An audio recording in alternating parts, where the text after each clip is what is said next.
Some of you may remember a little TV series by the name of The League of Gentlemen.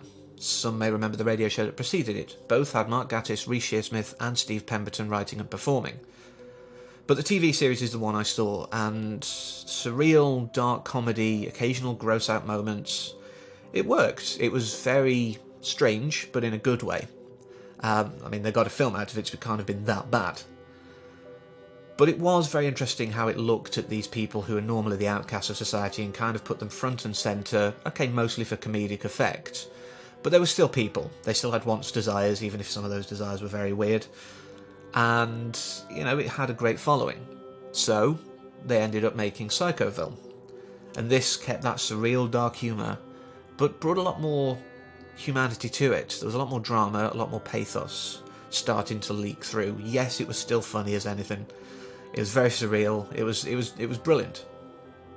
But in 2014, Rishi Smith and Pemberton created Inside Number 9.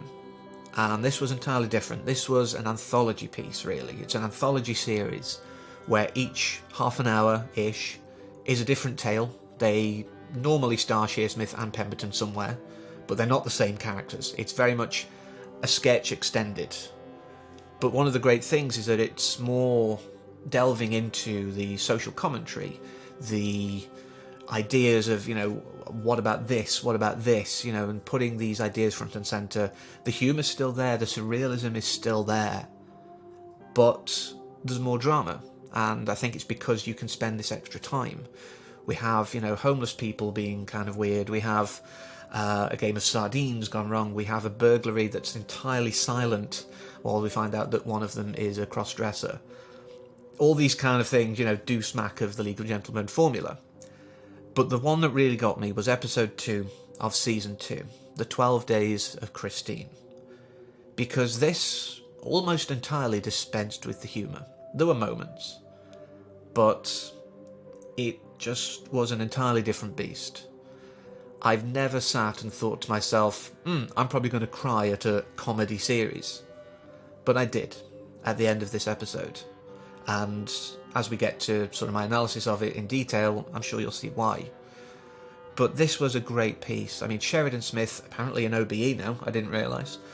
Congratulations, belatedly. Does a great job. You know, she came to my attention, of course, as most people, you know, as a very funny woman. But she brings emotion, and I've said so many times, if you want good drama, get the funny person, and it bears out here. We also have Michelle Detrice as her mom, who I remember from Some Mothers Do Have 'Em, and Paul Copley as the dad, who I think just again brings a lot of pathos to his role. But the interesting part of this entire episode is that it sets itself up one way and ends entirely differently. And that's what I think gets us. And we start with the most obvious clue in the world.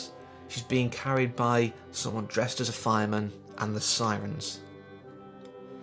It's very obvious when you know the twist. So it starts off very well, and it continues through. It makes sure we know which holiday this is, and we start to see moments where she's forgetting things, you know, these little details about her old boyfriend that she's not bringing to mind. And of course we constantly hear the anglicised version of Conte Partiro, Time to Say Goodbye, coming through, as we learn at the end. You know, it is a very important piece of music. And, you know, we've got all these hints, you know, the smashed eggs sort of being thrown. Well, we find out later that there's a reason for that. You know, the eggs did smash in the incident. But I love the setup of Rishi Smith's character in this. We see him a few times, just I'm sorry, and we've been told about this old boyfriend that died of leukemia. So we're thinking maybe it's like some weird ghost version of him. And there's occasional moments where he just creeps up. I mean, there's one scene when they're getting ready for Halloween and he's just passing in the background. You know, we think, or we're meant to think, that it's Adam. But if you're observant enough, you can see it's that rain slicker kind of poncho thing that he's wearing. And it makes the trick-or-treaters moment have extra tension, even though I knew I was actually more tense second viewing. Which is really good. It shows that it merits that second view. And it's just such a well set up piece. And it keeps coming with these moments of, wait a minute. Like when her dad's there at the table at the end, at the Christmas table, and Feng, who'd moved out. It was all of these kind of things coming together over this course of it's just over 29 minutes actually, in full. And you're just sat there, just gripped, or at least I was. I really hope you would be as well. And then one of the lines that I really loved in this was, I don't want the present. When you know what's happening here, at this last scene, during Christmas dinner, I don't want the present, I don't want now, I don't want what's happening right now. Which is kind of this idea of, her life flashing before her. And she does get that slow realisation. She's got this memorial book which has all the pictures of everything she's gone through so far. All of the events that we've seen are in this memorial book. This is her life in pictures. The pictures flashing through her mind. And like I say, her realisation is spot on. I think we need to see that. It's like my whole life is flashing.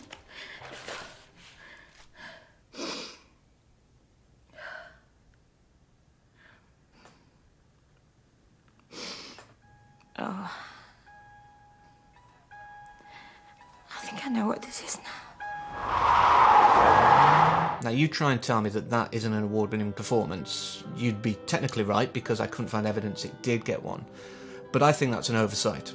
A big oversight, because that moment, even the second time, like I say, it got me. This supposed comedy got me crying. Technically, that's a good thing in this case. I really do love this work. I'm glad that, they've got a 5th season coming in 2019. I say praise to all involved here. One of the best half an hours of television, I think, that I've seen for a while. And if you've watched this and had it spoiled, still watch it, because I think it's a great piece.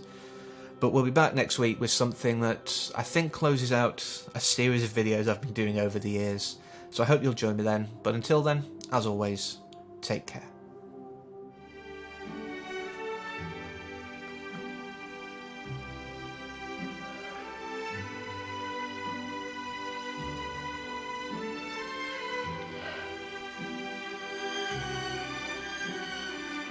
Goodbye, everyone.